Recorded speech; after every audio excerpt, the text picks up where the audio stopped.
Hello everyone. तो आज का हमारा टॉपिक है pros and cons of outsourcing model, यानी कि जो आउटसोर्सिंग मॉडल है उसके प्रोज एंड कॉन्स क्या है, यानी कि लाभ और नुकसान क्या है। प्रोज यानी कि लाभ और कॉन्स यानी कि नुकसान। तो नॉलेज कैप्सूल जो हमने एक सीरीज चालू की है जो बेस्ड ऑन आउटसोर्सिंग है, तो आउटसोर्सिंग के ऊपर जो है हम 4 वीडियोस बना रहे हैं। तो उसमें जो है ये तीसरा वीडियो है and this is presented by me, that is Imran Shaikh. तो शुरू करते हैं प्रोज से।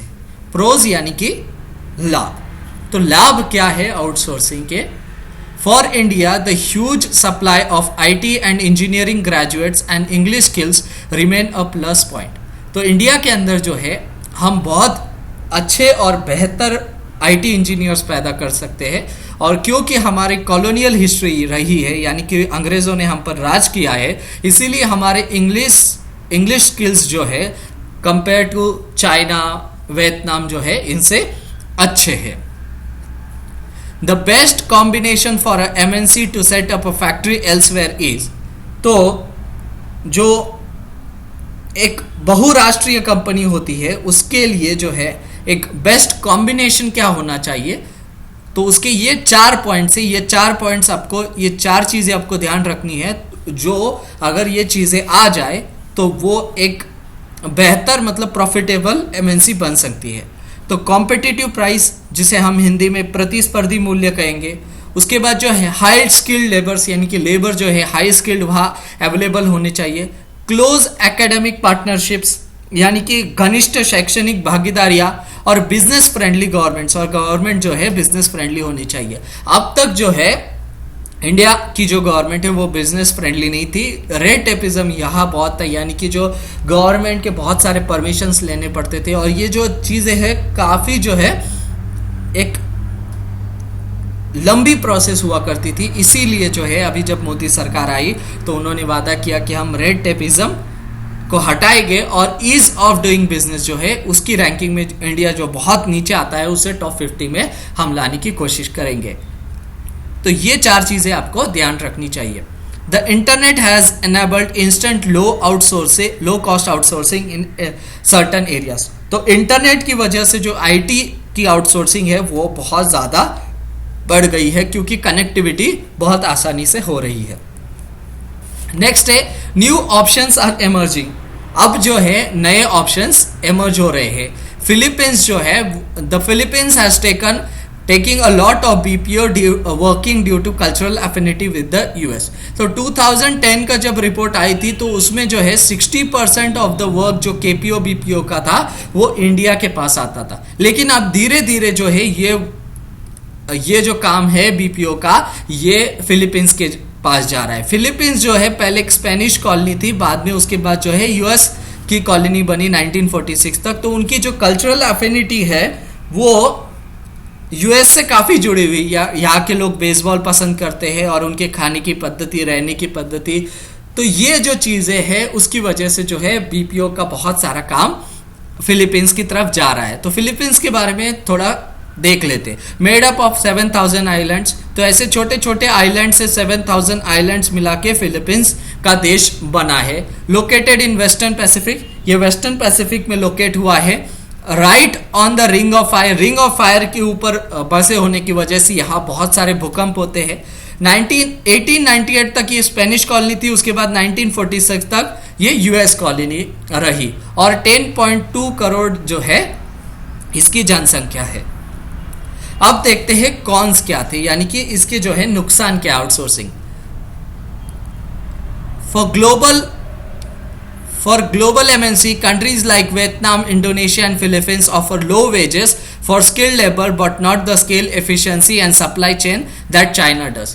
तो ग्लोबल एमएनसीज के लिए जो है वियतनाम, इंडोनेशिया और फिलीपींस जैसे देश जो है ये लो लेबर तो उपलब्ध करा देते हैं, लेकिन जो स्केल चाहिए, जो एफिशिएंसी चाहिए वो चाइना जैसी ये प्रोवाइड नहीं करा सकते, क्योंकि चाइना जो है 135 करोड़ का देश है और ये जो कंट्रीज है ये 10 करोड़ और 10 करोड़ से कम वाले देश है, तो वो स्केल वो प्रोवाइड नहीं कर पा रहे। With the increasing automation on manufacturing lines, labor shares as a percentage of total manufacturing cost.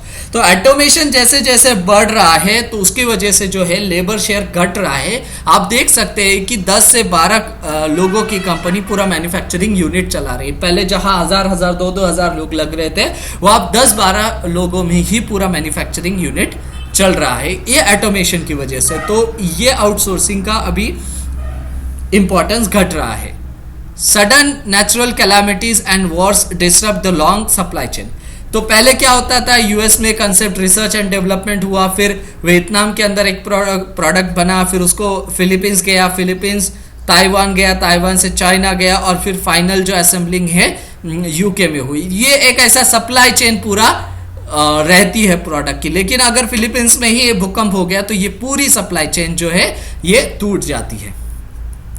Next जो है कॉन्स में है, keeping R&D away from manufacturing is a bad for innovation. तो पहले क्या है कि जब 1970s के बाद जब आउटसोर्सिंग बढ़ने लगी, इसका इंपॉर्टेंस बढ़ने लगा, तो पूरे फैक्ट्रीज जो है ऐसे चाइना जैसे देशों में शिफ्ट कर दी गए. तो उसमें R&D जो रिसर्च एंड डेवलपमेंट है वो डिपार्टमेंट भी शिफ्ट कर दिया गया. तो उसके वजह से क्या हुआ, चाइना में जैसे खुद गवर्नमेंट ही हैकर्स एम्प्लॉय करती है, तो उनकी जो IPR है यानी कि इंटेलेक्चुअल प्रॉपर्टी राइट्स वो चोरी जाने लगे. तो उनकी जो रेपुटेशन है वो स्टेक पे था, और उनके ही जैसे डुप्लीकेट कंपनीज 6 महीने बाद, साल भर बाद सामने आपको नजर आ रहे हैं, लो कॉस्ट में वो वही प्रोडक्ट बना रहे हैं. तो ये जो है ये एक बैड, मतलब from manufacturing is bad for innovation. Innovation के लिए ये खराब रहा. Logistic cost can keep varying. Logistic यानी कि जो यहां से वहां ट्रांसपोर्टेशन वगैरह की जो कॉस्ट है ये चेंज होती रहती है. The workers in developing nations are becoming costlier but workers in developed nations are becoming more flexible. तो डेवलपिंग नेशंस जो है जैसे जैसे डेवलप हो रही है तो इनकी जो सैलरीज है डेवलपिंग नेशंस की ये बढ़ने लगी है, और डेवलप्ड नेशंस की जो है वो सैलरीज घटने लगी है, और फ्लेक्सिबिलिटी वो लोग लाने लगे क्योंकि उनके जॉब्स जो है ऐसे देशों में जा रहे हैं, चाइना जैसे देशों में जा रहे हैं. तो ये जो गैप है वो कम होता दिख रहा है, इसीलिए जो है आउटसोर्सिंग का इंपॉर्टेंस धीरे धीरे घट रहा है. तो ये एक छोटा सा वीडियो हमने एक्सप्लेन किया जिसमें प्रोज एंड कॉन्स यानी कि लाभ और नुकसान हमने आउटसोर्सिंग की समझाने की कोशिश की है. तो आपको करना क्या है, अगर आपको ये वीडियो पसंद आया है तो आपको नीचे कमेंट करना है कि आपको ये वीडियो कैसा लगा और कौन से टॉपिक्स के ऊपर आप वीडियोस चाहते हैं, और उसके बाद जो है आपको इसे शेयर करना है, इसे लाइक करना है, और सबसे इंपॉर्टेंट जो है इस चैनल को सब्सक्राइब करना है. हमारे चैनल का नाम है सिंपल कॉन्सेप्ट्स. इसके ऊपर जो है हमने 1100 से भी ज़्यादा वीडियोस अपलोड की है जो आपको अलग अलग कॉम्पिटिटिव एग्जाम्स के प्रिपरेशंस के लिए जो है काफ़ी मददगार साबित होगी. तो ये जो नीचे रेड बटन दिख रहा है आपको इस पर क्लिक करना है और सब्सक्राइब करना है. तो thank you for watching. Have a nice day.